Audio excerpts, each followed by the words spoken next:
When I was a child, my mother and I made the same trip every Friday. It was our ritual, our special time together. 25-minute walk, anticipation building with every step towards our destination, the municipal library. The foyer was vast with a high ceiling, like entering a museum. It always made me feel so small and insignificant. Our books from last week were exchanged for small green cardboard pouches, our library tickets. Right, my mother would say, I'll find you in the children's section. And I was off to choose my next wonderful journey into another world, all of which was contained within my imagination and the pages of my new library book.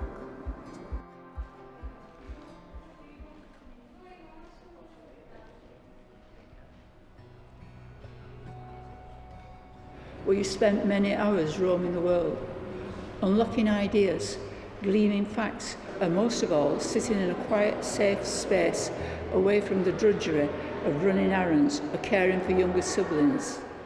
Just being yourself. Dust motes hung in the air, floating like dandruff filtered in the light from windows, placed high enough to prevent prying eyes.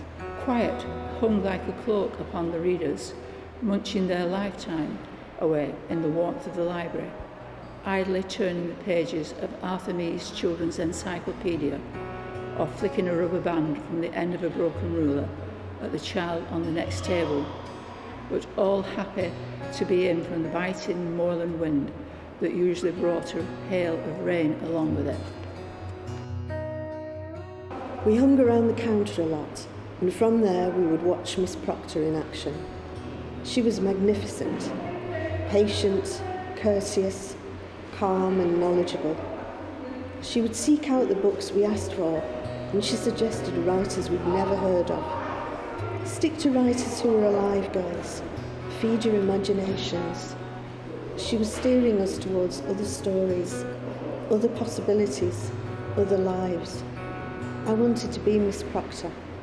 I wanted to be smart inside and out.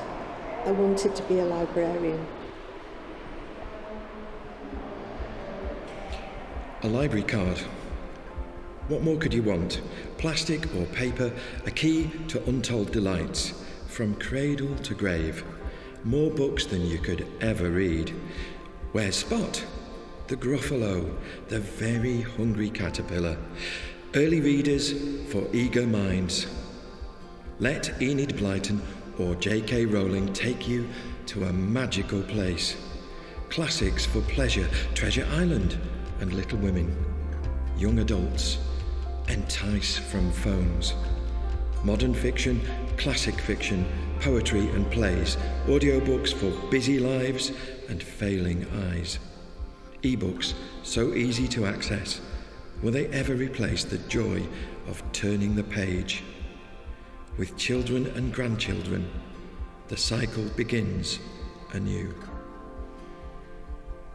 I went to my local library and asked the lady behind the counter if she had any Arthur Ransom books. She said she's got quite a few of these books.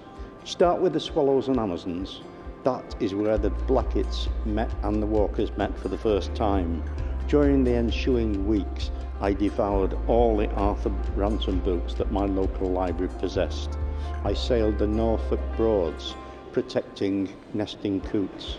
I outsmarted an egg collector who was trying to steal the eggs of a great northern diver.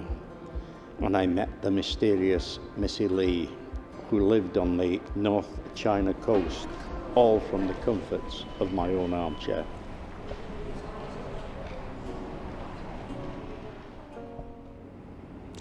We were led through a long corridor to the children's library, which was dark and austere. At first it seemed incredible that we could choose books and take them home. Finally I chose 3 books and took them to the main desk. Standing on tiptoe, I handed them to the stern librarian. She flicked through the cards and punctuated the silence with a harsh, metallic stamp. The library Grandly porticoed but modest, an unassuming beacon of peace and quiet amongst the bustle of bus stops, parked cars, scrubby shops and taxi offices. The weighty, half-glazed door, brass-handled, smoothed by many hands, swings open at a shove, exposing the hushed home of dreams. Children's library to the left, reference library to the right, Thomas Hardy ahead, illuminated and enhanced by soft skylights.